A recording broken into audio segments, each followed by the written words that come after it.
Oi, prof. Olá, meus amores, tudo bem? Boa tarde. Boa tarde, Manu. Boa tarde. Somos só nós, será? Cadê o resto do povo?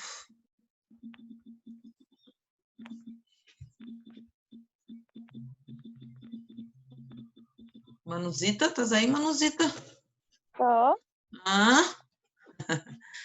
Só marcar a presença de vocês aqui.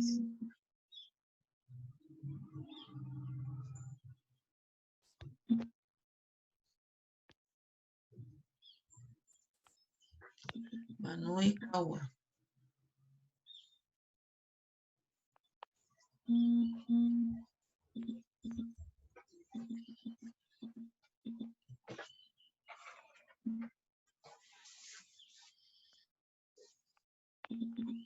Coloquem lá na... Então, vamos começar a nossa aulinha. A P2, a P1. A P1, gente, será, na verdade, aquela produçãozinha de de fazer oh, meu Deus, fugiu a cabeça. Uma sinopse de um filme que vocês escolherem ao assistir, né? Fazer uma sinopse dela a partir das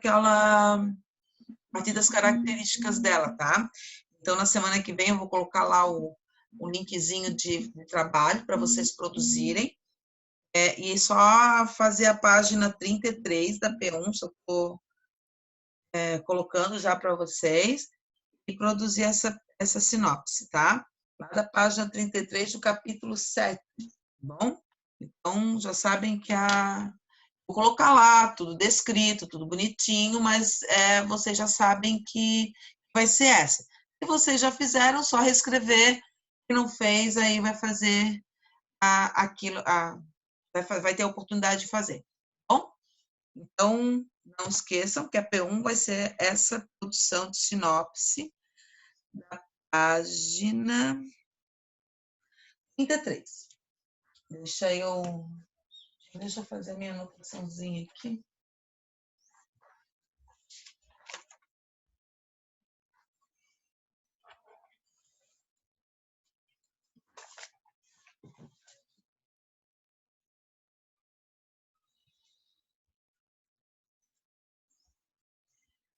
Coloquem agora lá no grupo, deixa eu ver aqui, ainda no grupo 4, no capítulo 8, tá? Essa nossa atividade hoje, esse nosso conteúdo vai ser mais vai ser uma preparação para o próximo tipo de texto, tá? Uma questão de oralidade. E aí coloquem lá no capítulo 8, na página... No capítulo 8, grupo 4, capítulo 8, módulo 64, 65, 66, da página 40. Tá? Da página 40. Podem colocar aí. Contação de histórias.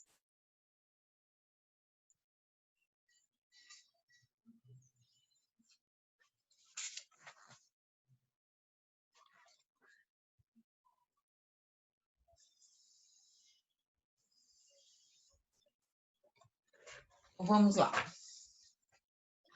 O que é uma contação de história, né? Sempre quando a gente, desde os nossos do ensino, né? Quer dizer, desde quando a gente se entende, não sei se era o hábito da mãe de vocês, ou pai, enfim, alguém contar alguma historinha para vocês, né? Sobre alguma situação, enfim. Nós temos na literatura africana, por exemplo, os grandes escritores, né, grandes mestres da literatura são os contadores de histórias, né? Eles reuniam vários negros de tribos, assim, né? E várias pessoas daquela comunidade, eles contavam as histórias dos antepassados, de como surgiu toda a cultura deles. Então, ali eles já eram considerados da literatura africana, os contadores de história. Então, na nossa vivência, assim, eu nunca tive, minha mãe nunca parou para contar nenhum tipo de história, ela nunca teve tempo, na verdade, né? Eu entendo um pouco ela, mas ela nunca teve tempo de contar uma história para mim. Mas, às vezes, quando ela conta as histórias, quando ela contava as histórias de quando ela era pequena, o que ela fazia, isso já é uma contação de história, né? Então, quando a gente coloca todos os elementos ali de espaço, de personagem, quem fez, quem não fez, o que não fez, aonde, ali eu estou contando uma história que interte a pessoa que está ouvindo, né? Mas nós temos os contadores de histórias que são profissionais em relação a isso, né? Que contam, que mostram todas a forma de dar um encaminhamento para uma história. Ali nós temos uma imagem na página 40 que mostra bem a pessoa, né, que está contando a história que está ao redor. Quando a gente fala e conta a história, lê, né, alguém, a gente tem que ter todo aquele ânimo, toda aquela pausa, uma oralidade feita para aquela pessoa que esteja escutando, ela entenda o que a gente quer fazer. Então, quando a gente conta, a gente faz a leitura de um texto. Né? A Maria Eduarda também, elas têm que são as que mais participam, assim, né? Que eu me lembro, assim, da leitura delas, uma leitura muito bem feita. Isso requer prática, isso requer paciência, a gente tem que olhar para o texto, conhecer, né, elaborar toda aquela memorização, né, da história e ler as palavras claramente. Então, ali nós temos queria que vocês grifassem isso daqui, tá? Quando diz a leitura do texto, podem grifar todas aquelas modalidades. Então, primeiro eu tenho a observação, né? Que quando eu observo bem as palavras, eu posso fazer uma boa leitura, né? As observações tanto internas quanto as externas. Quando eu faço uma análise, né, dos aspectos visual e de escrita, tá? Podem mostrar também né, quando a gente mostra uma imagem, quando a gente faz a relação de uma coisa a outra, facilita muito para esse conto, para a contar história, né, ou contar de histórias. As comparações que a gente faz, né, semelhanças e diferenças dos gêneros, enfim, tá? A memorização, quando a gente conta a história, a gente tem que mostrar que a gente tem uma memorização que ela facilita, né, muito a gente direcionar isso, tá? A dedução, que é chegar, que dê com que a pessoa chegue a uma conclusão, tá? E o melhor, que é a interpretação. Isso tudo aqui, ó, a gente pode... A forma de como tu expõe as histórias faz com que a forma de como tu interpreta a história faz com que os ouvintes, né, cheguem mais a você. Por exemplo, ali, ó, nós temos os pontinhos ali embaixo, uma boa interpretação. O bom contador entra na história e leva junto seus ouvintes. Ele entra na história como se ele vivenciasse aquelas histórias e as pessoas ao redor tivessem vontade de ouvir, né? A linguagem corporal do contador é muito relevante. A linguagem corporal, os trejeitos, as formas de como eles podem se manifestar diante do corpo, assim, junto ao corpo, né? O ambiente faz parte do processo, né? Criar um ambiente bom. Atenção à pronúncia e o volume da fala também. Ouvir histórias e sentir a emoção que a história traz. Tenho exemplos muito legais assim das minhas turmas de ensino médio, porque quando eu... cada escola literária que a gente entra, né, vocês vão ter isso no ano que vem, tá? Vão começar já. Estava conversando, inclusive, com a Raíssa, no primeiro ano, sobre o Barroco, e a gente está falando sobre os autores e tal, e tá com algumas dúvidas, né? E a gente estava conversando, e a gente começa a falar dos livros. Cada escola literária tem uma obra que abre aquele movimento, né? E aí a gente começa a contar a história. Então, eu gosto tanto dessas histórias, principalmente da fase do romantismo, né? Também quando fala do Pramuru, que é uma história muito legal, o romance do Dom Diego com as duas Índias, a Paraguaçu e a Moema, que eu começo a contar a história e eu me envolvo com a história, eu vejo assim, a aula passa muito rápido. E quando eu falo da Moreninha, quando eu conto a história da Moreninha no romantismo, quando eu falo a história de Memórias Póstumas de Brás Cubas, do realismo de Machado de Assis, eu vejo os alunos assim, ó, eu nunca conto até o final, porque eu gosto de instigá-los a ler, né? Eles adoram ficar escutando e eu conto e eu me envolvo, né? Toda a história. Eu não tenho uma boa leitura, assim, eu não tenho um bom tranjeito de contador de história, mas só de contar, né? Imagina a história, e eu me senti muito emotiva em relação a essa obra, às obras, eles se sentem com vontade de ler a obra. Eles vão atrás da leitura dessa obra. É muito engraçado. Eles vão lá e chegam e vão ver, começam a ler, assim, professora, eu vejo vários relatos de alunos que dizem assim, professora, assim, a história é maravilhosa. Quando a professora está contando a história para nós, assim, é maravilhoso, é legal, é mágico, mas quando a gente vai se deparar com a leitura do livro, não é a mesma coisa.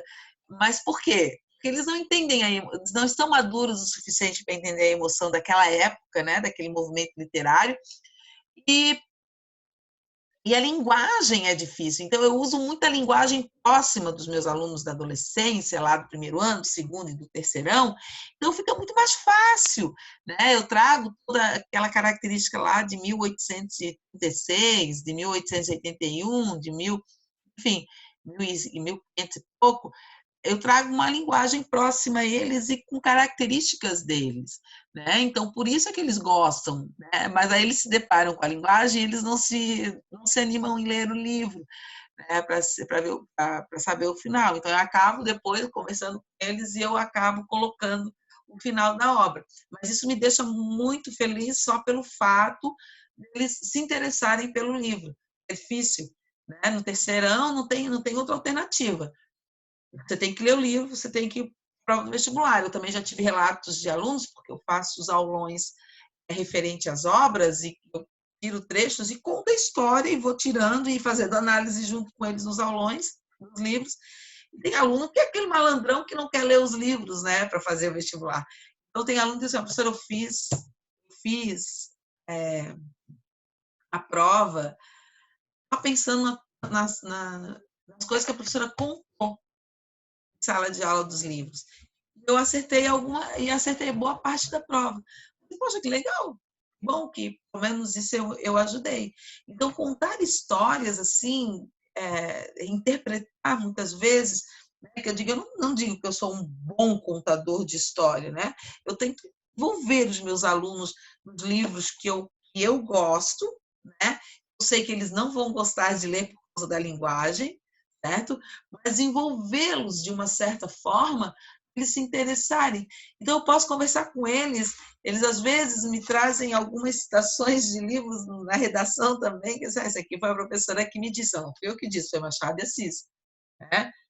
Então,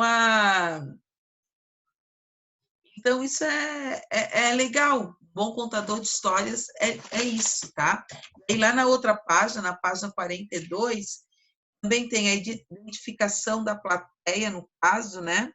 Com as personagens, que é um bom sinal, e o bom contador também forma leitores interessados. Eu acho que eu caibo aqui, ó, nesse último. Eu não me considero uma boa contadora de histórias, mas eu acho que eu faço os meus alunos se interessarem pela literatura, nessa a minha disciplina literatura lá na outra escola, pelo fato de eu contar essas obras, e eu conto com uma emoção, assim, às vezes eu chego a chorar, né? Ou de ler um poema, eles de Bandeira, Carlos Drummond de Andrade, Cassimiro de Abreu, né?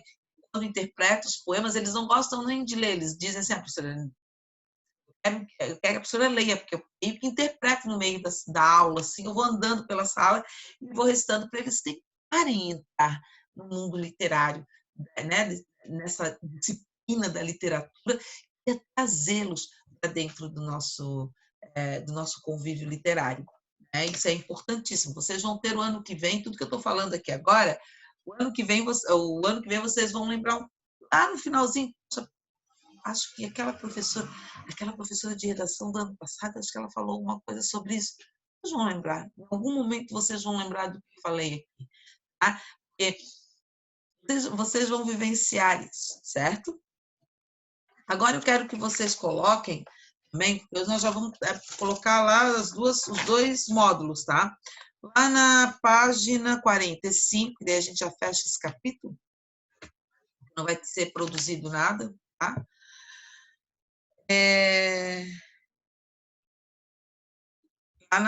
Lá nos módulos 70, 71 e 72, na página 45, o sarau. Né? Aquelas contações de histórias que nós vimos ali, isso nada mais é para chegar aqui, tá? No sarau. O sarau acontecia muito lá pelos anos de 1883, né? Onde se juntavam várias pessoas para falar de poemas, no, do mundo artístico, né? No passado, principalmente. Né? A literatura tem uma obra, vou contar, tem uma obra de Joaquim Manuel de Macedo, doutor Macedo, ele abriu o romantismo brasileiro, né? Em 1836.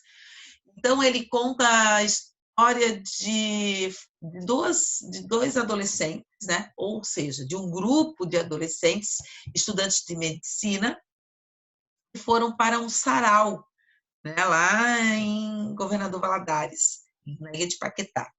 Né? Então, no Rio de Janeiro. Então, eles foram nesse sarau e ficaram na casa de um dos meninos, né? Porque eles eram da capital, Rio de Janeiro, estudavam lá, e um deles tinha família que era de lá, que ele veio para a capital para estudar, e nesse sarau muito famoso, né, eles foram para lá. Chegando lá, eles fizeram uma aposta, o livro conta de uma aposta entre eles, que eles se apaixonasse primeiro e iria escrever um livro. Né? Olha a aposta deles naquela época, né? Não tinha nada para fazer, né? Então eles iam fazer fazer um livro. E chegando lá, o Augusto se apaixonou por uma menina que era a irmã de um deles, né? Ele ficou na casa. E é, eventos vai, eventos vêm, e aí aconteceu todo aquele, né? Aquelas coisas. E aconteceu o grande sarau. Nesse grande evento, nessa festa, tiveram várias coisas, musicais, recitação de poemas, contação de histórias. Então, esse sarau, eles reuniam pessoas que queriam divulgar, explorar, falar, né, do seu gênero, da sua forma de expressar artisticamente. Né? E os poemas nessa fase do romantismo, meu Deus, era o que estava mais em ênfase. Certo? Então, o sarau era isso, ó. Ali logo no início, eu queria que vocês grifassem ali, ó. O que é o sarau? O sarau são eventos culturais, pode colocar ali, ó. Eventos culturais em que os participantes promovem roda de leitura dramática, contação de histórias, reclamação de poemas, apresentação musical, de dança, de canto, teatro, entre outros. Então, o sarau é uma reunião para esse tipo de expressões artísticas, tá? Para divulgar a sua expressão artística. Aqui nós temos Hoje, ali fala também, olha, da Idade Média, os saraus. Saraus, na Idade Média, aconteciam nos passos. Os passos são aquele ambiente onde ficavam o centrinho ali dos palácios, né?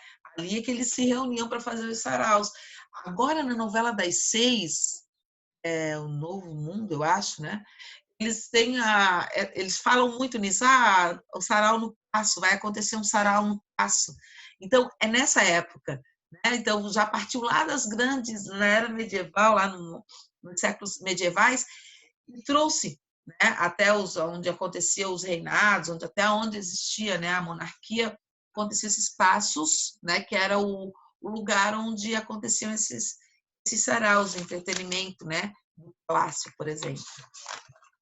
Tá? Aí depois ali, ó, eles estão na outra página, eles mostram o que é a preparação de um sarau. Obviamente, se nós estivéssemos na nossa presencial, nós iríamos fazer um Sala sarau. de aula? Se nós tivéssemos, eu ia propor um sarau, ia ser muito legal. Nós iríamos propor um espaço lá da escola, lá embaixo, sabe? Que é muito, muito legal. É um barato. Eu já fiz. Na outra escola, eu levei esse projeto para uma escola que é ali no Estreito, de casa, no Antônio Peixoto. A gente fez a Semana de Arte e Literatura. Então, na parte em que a gente botou. Primeiro, eu entrei como um sarau, foi só um dia. Depois, a gente fez uma semana inteira. Na hora do recreio, cada turma aí se estendia o recreio e tal, se fazia uma manifestação. Então, tinha o pessoal do terceirão que gostava de tocar, tinha bandinha, né? Tem muita coisa legal, assim, né? Explorar dos alunos, né? Aí tinha alunos que gostavam de representar, aí eles iam representar. Aí tinha alunos que gostavam de ler poemas, iam lá, representavam poemas, teatro. Então, mudou. A gente, naquela semana, era como se fosse um grande sarau. A gente fazia, e depois quem não tinha, né, quem tinha vergonha de apresentar, a gente fazia varais, né, de poemas, sabe? Então a gente botava os poemas, tal, de fora a fora, assim, no teto, sabe? Eles pegavam, puxavam, podia puxar e levar, né, o poema, tal. Muito legal. Então fez toda uma movimentação. Eu levei isso ali também para outra escola que também, ali no Energia, também findaram a Semana de Literatura, que foi um barato, que todo mundo gostou, que foi diferente, né? Trazia para os alunos, assim, atualidade. Esse momento de vocês, por exemplo, a gente digital, poder levar alguma coisa, né? Qualquer coisa que vocês quisessem se manifestar, sabe? Assim, é uma manifestação artística. Foi um barato. E se nós estivéssemos em presencial, em sala de aula, nós iríamos fazer isso. Mas, infelizmente, né? Quem sabe quando nós voltarmos, eu posso mostrar esse projetinho para a Ziza e a gente fazer, envolver toda a escola. É bem bacana. Então, ali nós temos a preparação de um sarau, como eles colocam ali, né, na apostilinha. E se vocês forem pesquisar, vocês vão encontrar assim, os saraus, perdão, os saraus que tem nos grandes, assim, lá na época do romantismo. O realismo já não mostra tanto, porque Machado de Assis, né, ele não acreditava nessas coisas, ele achava que todos esses encontros não tinha nada fundo de artístico ou coisa, era tudo uma realização política, né? Então era tudo para um fundo político esses encontros para ele, né, na visão dele. Ele era realista, já não era mais a idealização do romantismo, então ele já não gostava muito dessas cocitas, tá? Deixa eu ver se não vai acabar a nossa aula. Vai até que horas? 3h20. Vai até 3h30, é isso? Isso. Acho que sim. Tá. Só vou deixar aqui, ó. Deixei a P1 para vocês, tá? Eu vou sair antes, porque 5 minutinhos antes, porque para gravar a aula ele demora para converter. Aí eu entro atrasada lá na outra escola, na outra sala, como aconteceu com vocês. O sexto ano inevitável. Como a gente fez só essa conversinha hoje, do que a contação de história e que é um sarau, né? E que se vocês tivessem uma curiosidade de pesquisar na internet alguma coisa, saraus dos séculos passados, né? O século XVIII, século XIX, para vocês entenderem um pouquinho como surgiu o sarau. É bem bacana, umas imagens, não precisa ver, só umas imagens de como acontecia aquele negócio lá, é muito bacana. Eu vou deixar de deveres para vocês, então, aqui, coloquem aí, que daí semana que vem a gente só corrige as atividades, tá? Aí eu vou dar preferência do que é de Enem para vocês, tá, gente? Do que é Enem, eu vou dar preferência para a gente corrigir, tá bom? Tá bom. Então, nós vamos corrigir, nós vamos fazer a página 48, tá? Deveres. Página 48, a página 50 e a 51.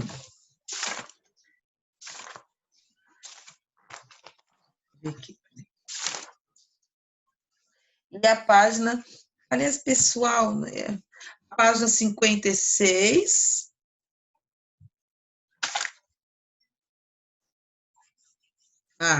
E a página 59, que começa lá na 51, os exercícios propostos, tá? 59 e 60. E fechou. Tá? Tá bom, prof. Então é isso, tá? Daí ficou para deveres. É só isso, prof? Amor, só isso. Tá. Anotaram tudo direitinho aí? Sim. Uhum. Show. Aí, se alguém perguntar para vocês, aí vocês podem falar para eles que daí na semana que vem eu vou cobrar, daí eu vou pedir para as pessoas lerem, tá bom? Tá. Fechou então? Tudo certo. Beijinho, prof. Beijo, bom final de Bom semana, fim de tá? semana. Descansem. E a P1 é aquilo que eu falei para vocês, tá? Vai estar lá descritinho, bonitinho. Beijo, amores. Beijo. Tchau. Tchau.